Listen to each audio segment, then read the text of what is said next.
The Room in the Tower by E.F. Benson. Recording by Drew Heinmiller.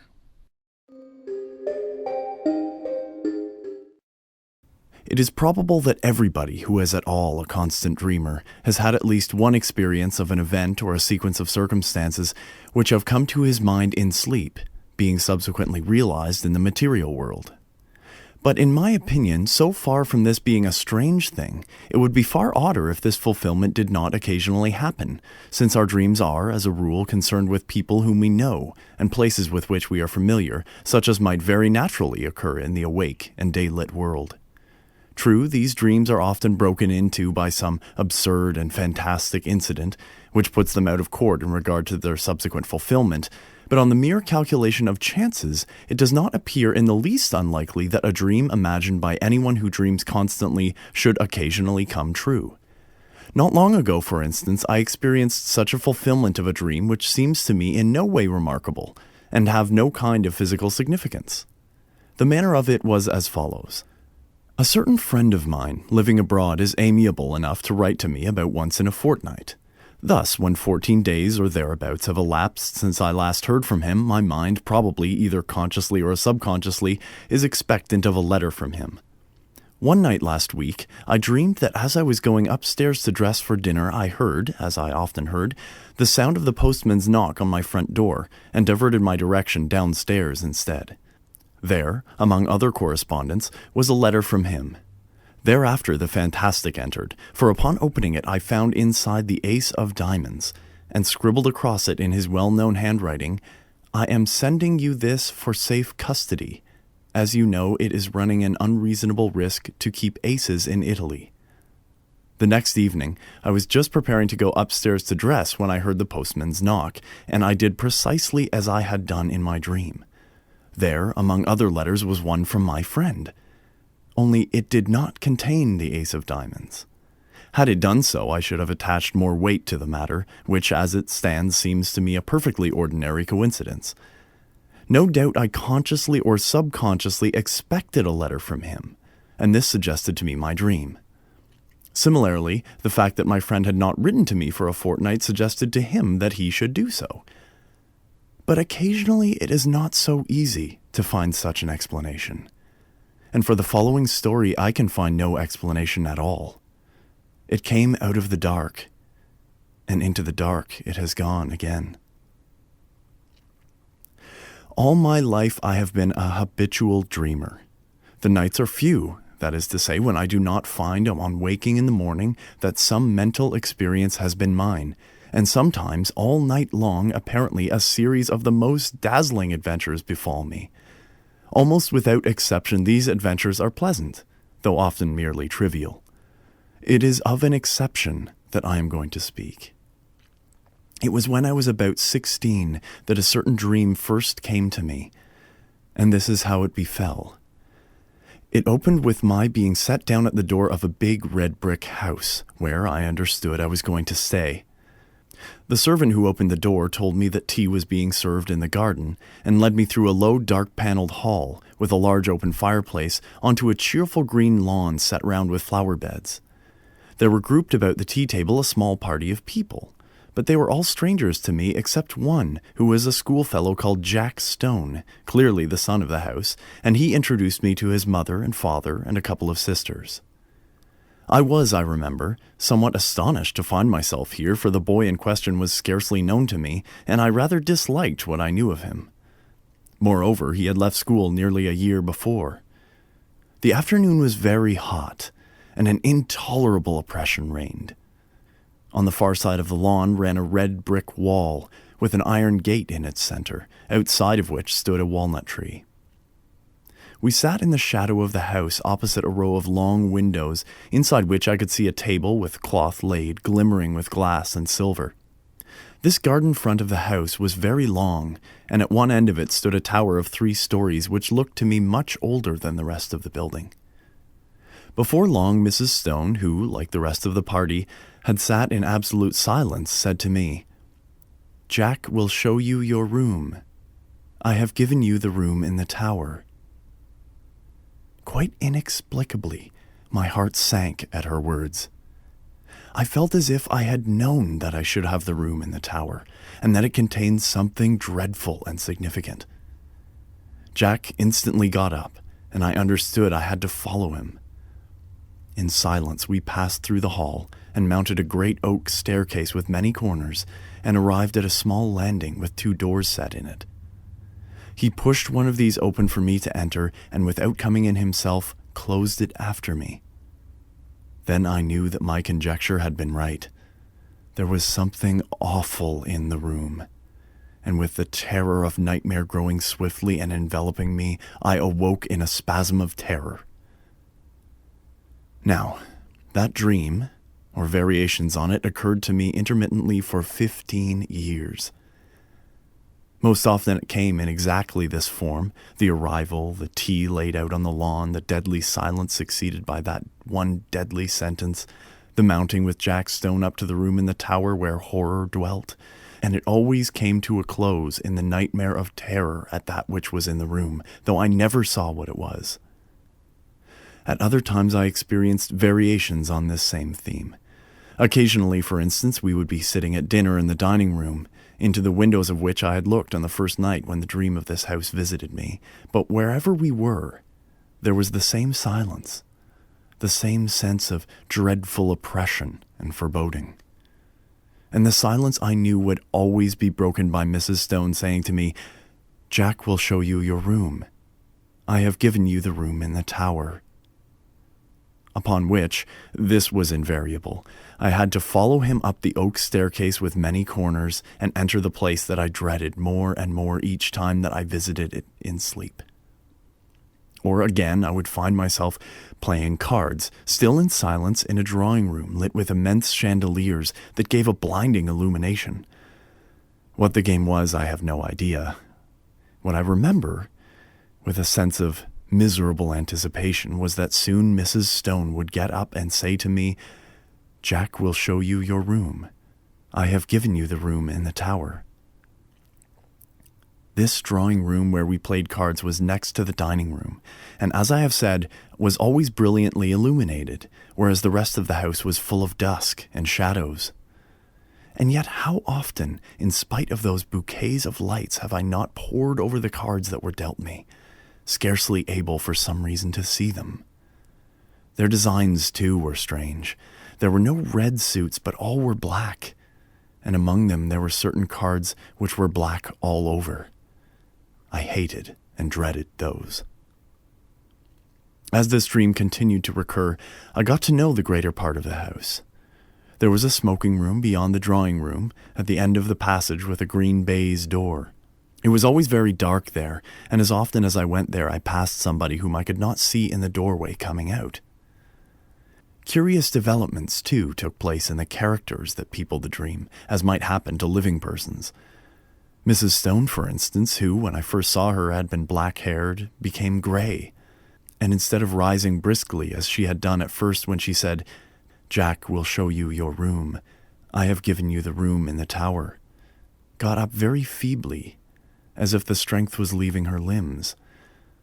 Jack also grew up, and became a rather ill-looking young man with a brown mustache, while one of the sisters ceased to appear, and I understood that she was married. Then it so happened that I was not visited by this dream for 6 months or more, and I began to hope, in such inexplicable dread did I hold it, that it had passed away for good. But one night after this interval I again found myself being shown onto the lawn for tea, and Mrs. Stone was not there, while the others were all dressed in black. At once I guessed the reason, and my heart leapt at the thought that perhaps this time I should not have to sleep in the room in the tower.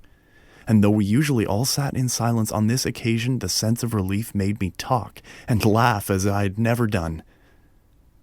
But even then matters were not altogether comfortable, for no one else spoke, but they all looked secretly at each other. And soon the foolish stream of my talk ran dry, and gradually an apprehension worse than anything I had previously known gained on me as the light slowly faded. Suddenly, a voice which I knew well broke the stillness, the voice of Mrs. Stone saying, "Jack will show you your room. I have given you the room in the tower." It seemed to come from near the gate in the red brick wall that bounded the lawn, and looking up I saw that the grass outside was sown thick with gravestones. A curious grayish light shone from them, and I could just read the lettering on the grave nearest me, and it was, "In evil memory of Julia Stone." And as usual, Jack got up, and again I followed him through the hall and up the staircase with many corners. On this occasion it was darker than usual, and when I passed into the room in the tower I could only just see the furniture, the position of which was already familiar to me. Also, there was a dreadful odor of decay in the room, and I woke screaming. The dream, with such variations and developments as I have mentioned, went on at intervals for 15 years. Sometimes I would dream it 2 or 3 nights in succession. Once, as I have said, there was an intermission of 6 months, but taking a reasonable average, I should say that I dreamed it quite as often as once in a month. It had, as is plain, something of nightmare about it, since it always ended in the same appalling terror, which so far from getting less, seemed to me to gather fresh every time that I experienced it. There was, too, a strange and dreadful consistency about it. The characters in it, as I have mentioned, got regularly older. Death and marriage visited this silent family, and I never, in the dream, after Mrs. Stone died, set eyes on her again. But it was always her voice that told me that the room in the tower was prepared for me, and whether we had tea out on the lawn or the scene was laid in one of the rooms overlooking it, I could always see her gravestone standing just outside the iron gate. It was the same, too, with the married daughter. Usually she was not present, but once or twice she returned again, in company with a man whom I took to be her husband. He, too, like the rest of them, was always silent. But owing to the constant repetition of the dream, I had ceased to attach in my waking hours any significance to it. I never met Jack Stone again during all those years, nor did I ever see a house that resembled this dark house of my dream. And then something happened.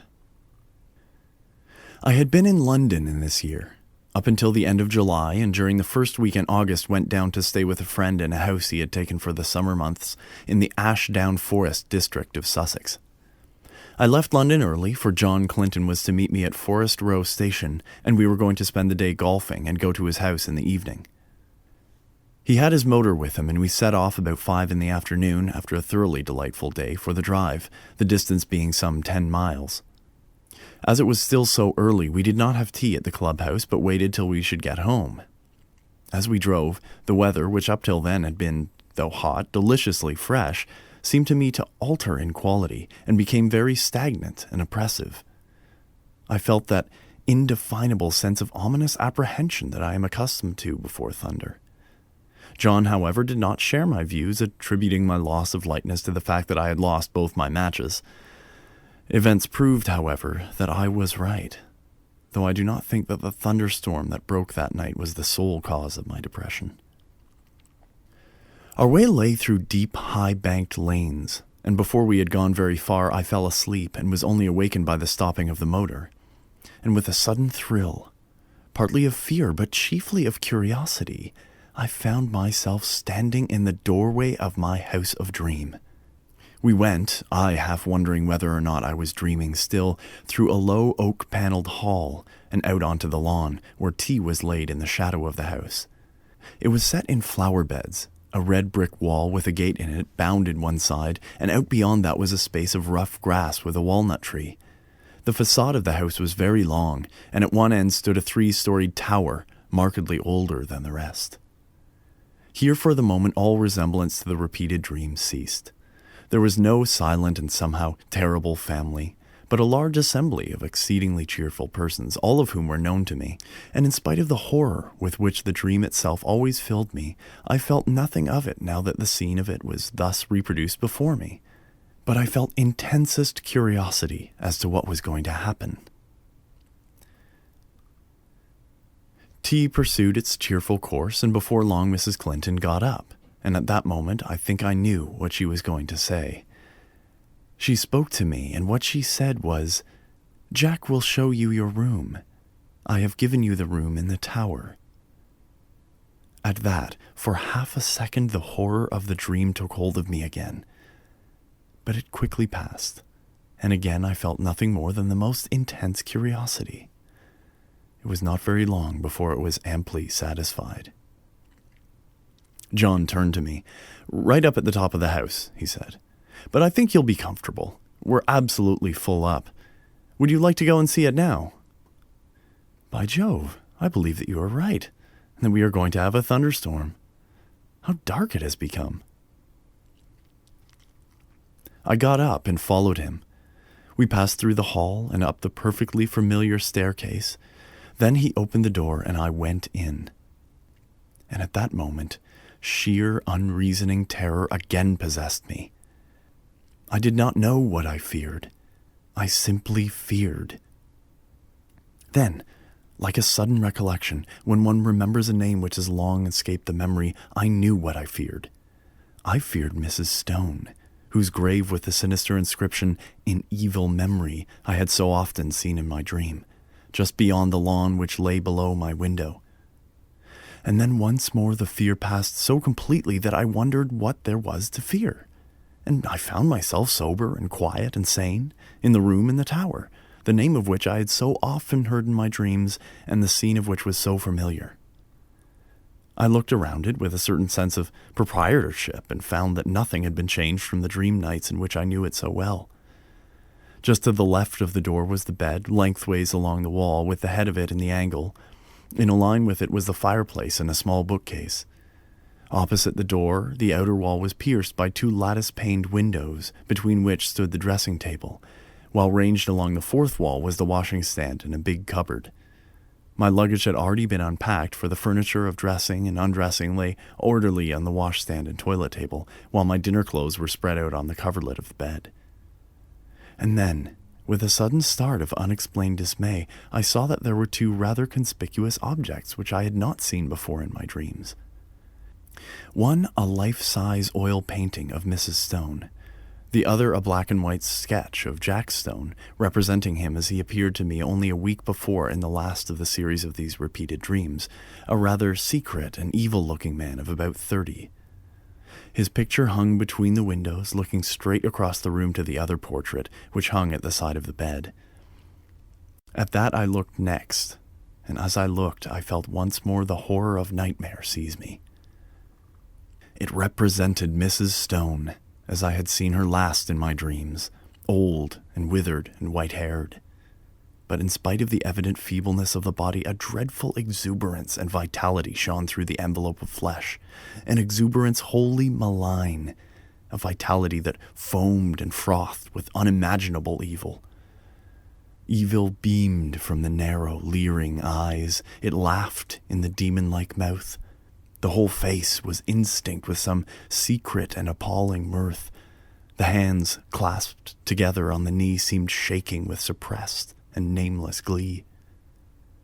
Then I saw also that it was signed in the left-hand bottom corner, and wondering who the artist could be, I looked more closely and read the inscription, "Julia Stone, by Julia Stone." There came a tap at the door, and John Clinton entered. "Got everything you want?" he asked. "Rather more than I want," said I, pointing to the picture.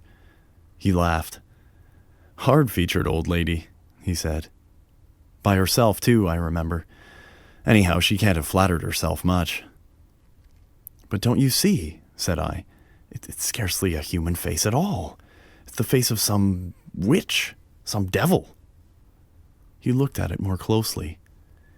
"Yes, it isn't very pleasant," he said. "Scarcely a bedside manner, eh? Yes, I can imagine getting the nightmare if I went to sleep with that close by my bed. I'll have it taken down if you like." "I really wish you would," I said. He rang the bell, and with the help of a servant we detached the picture and carried it out onto the landing and put it with its face to the wall. "By Jove, the old lady is a weight," said John, mopping his forehead. "I wonder if she had something on her mind." The extraordinary weight of the picture had struck me, too. I was about to reply when I caught sight of my own hand. There was blood on it, in considerable quantities, covering the whole palm. I've cut myself somehow," said I. John gave a little startled exclamation. "Why, I have too," he said. Simultaneously, the footman took out his handkerchief and wiped his hand with it. I saw that there was blood also on his handkerchief. John and I went back into the tower room and washed the blood off, but neither on his hand nor on mine was there the slightest trace of a scratch or a cut. It seemed to me that, having ascertained this, we both, by a sort of tacit consent, did not allude to it again. Something in my case had dimly occurred to me that I did not wish to think about. It was but a conjecture, but I fancied that I knew the same thing had occurred to him. The heat and oppression of the air, for the storm we had expected was still undischarged, increased very much after dinner, and for some time most of the party, among whom were John Clinton and myself, sat outside on the path bounding the lawn, where we had had tea. The night was absolutely dark, and no twinkle of star or moon ray could penetrate the pall of cloud that overset the sky. By degrees our assembly thinned. The women went up to bed, men dispersed to the smoking or billiard room, and by 11 o'clock my host and I were the only two left. All the evening I thought that he had something on his mind, and as soon as we were alone he spoke. "The man who helped us with the picture had blood on his hand too, did you notice?" he said. "I asked him just now if he had cut himself, and he said he supposed he had, but that he could find no mark of it. Now where did that blood come from?" By dint of telling myself that I was not going to think about it, I had succeeded in not doing so, and I did not want, especially just at bedtime, to be reminded of it. "I don't know," said I, "and I don't really care, so long as the picture of Mrs. Stone is not by my bed." He got up. "But it's odd," he said. "Ha! Now you'll see another odd thing." A dog of his, an Irish Terrier by breed, had come out of the house as we talked. The door behind us into the hall was open, and a bright oblong of light shone across the lawn to the iron gate which led on to the rough grass outside, where the walnut tree stood. I saw that the dog had all his hackles up, bristling with rage and fright. His lips were curled back from his teeth, as if he was ready to spring at something, and he was growling to himself. He took not the slightest notice of his master or me, but stiffly and tensely walked across the grass to the iron gate. There he stood for a moment, looking through the bars and still growling. Then all of a sudden, his courage seemed to desert him. He gave one long howl and scuttled back to the house with a curious, crouching sort of movement. "He does that half a dozen times a day," said John. "He sees something which he both hates and fears." I walked to the gate and looked over it. Something was moving on the grass outside, and soon a sound which I could not instantly identify came to my ears. Then I remembered what it was. It was the purring of a cat. I lit a match and saw the purrer, a big blue Persian, walking round and round in a little circle just outside the gate, stepping high and ecstatically, with tail carried aloft like a banner. Its eyes were bright and shining, and every now and then it put its head down and sniffed at the grass. I laughed. "The end of that mystery, I'm afraid," I said. "Here's a large cat having Walpurgis night all alone." "Yes, that's Darius," said John. "He spends half the day and all night there. But that's not the end of the dog mystery, for Toby and he are the best of friends, but the beginning of the cat mystery. What's the cat doing there? And why is Darius pleased while Toby is terror-stricken?" At that moment I remembered the rather horrible detail of my dreams when I saw through the gate, just where the cat was now, the white tombstone with the sinister inscription. But before I could answer, the rain began as suddenly and heavily as if a tap had been turned on, and simultaneously the big cat squeezed through the bars of the gate and came leaping across the lawn to the house for shelter. Then it sat in the doorway, looking out eagerly into the dark. It spat and struck at John with its paw as he pushed it in order to close the door. Somehow, with the portrait of Julius Stone in the passage outside, the room in the tower had absolutely no alarm for me. And as I went to bed feeling very sleepy and heavy, I had nothing more than interest for the curious incident about our bleeding hands and the conduct of the cat and dog. The last thing I looked at before I put out my light was the square empty space by my bed where the portrait had been. Here the paper was of its original full tint of dark red. Over the rest of the walls it had faded. Then I blew out my candle and instantly fell asleep. My awaking was equally instantaneous, and I sat bolt upright in bed under the impression that some bright light had been flashed in my face, though it was now absolutely pitch dark. I knew exactly where I was, in the room which I had dreaded in dreams, but no horror that I ever felt when asleep approached the fear that now invaded and froze my brain. Immediately after, a peal of thunder crackled just above the house, but the probability that it was only a flash of lightning which awoke me gave no reassurance to my galloping heart. Something I knew was in the room with me, and instinctively I put out my right hand, which was nearest the wall, to keep it away, and my hand touched the edge of a picture frame hanging close to me. I sprang out of bed, upsetting the small table that stood by it, and I heard my watch, candle, and matches clatter onto the floor. But for the moment there was no need of light, for a blinding flash leapt out of the clouds and showed me that by my bed again hung the picture of Mrs. Stone. And instantly the room went into blackness again. But in that flash I saw another thing also, namely, a figure that leaned over the head of my bed, watching me. It was dressed in some close-clinging white garment, spotted and stained with mold, and the face was that of the portrait. Overhead the thunder cracked and roared, and when it ceased and the deathly stillness succeeded, I heard the rustle of movement coming nearer me, and more horrible yet, perceived an odor of corruption and decay. And then a hand was laid on the side of my neck, and close beside my ear I heard quick-taken, eager breathing. Yet I knew that this thing, though it could be perceived by touch, by smell, by eye, by ear, was still not of this earth, but something that had passed out of the body and had power to make itself manifest. Then a voice, already familiar to me, spoke. "I knew you would come to the room in the tower," it said. "I have been long waiting for you. At last you have come. Tonight I shall feast. Before long we will feast together." And the quick breathing came closer to me. I could feel it on my neck. At that, the terror, which I think had paralyzed me for the moment, gave way to the wild instinct of self-preservation. I hit wildly with both arms, kicking out at the same moment, and heard a little animal squeal, and something soft dropped with a thud beside me. I took a couple of steps forward, nearly tripping up over what it was that lay there, and by the merest good luck found the handle of the door. In another second I ran out on the landing, and had banged the door behind me.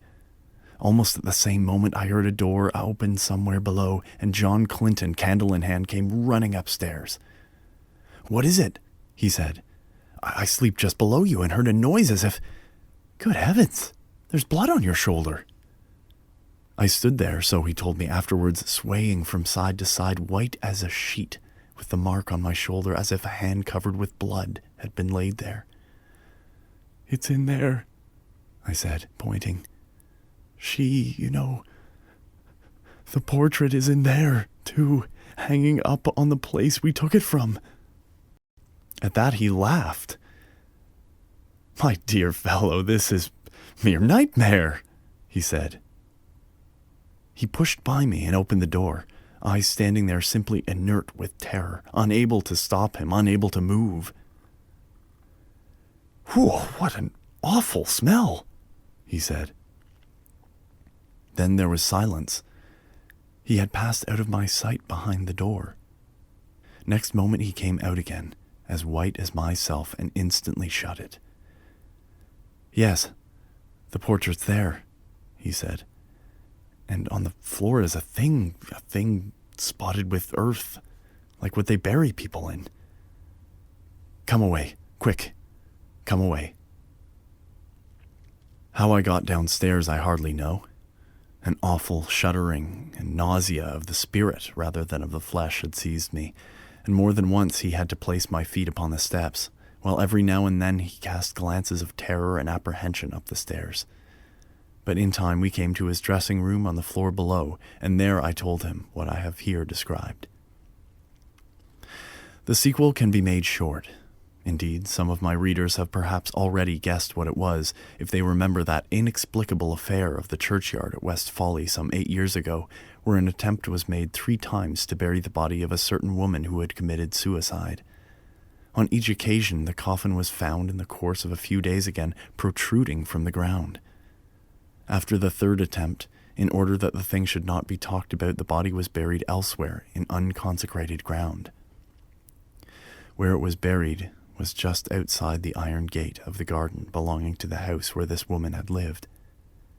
She had committed suicide in a room at the top of the tower in that house. Her name was Julia Stone. Subsequently, the body was again secretly dug up, and the coffin was found to be full of blood.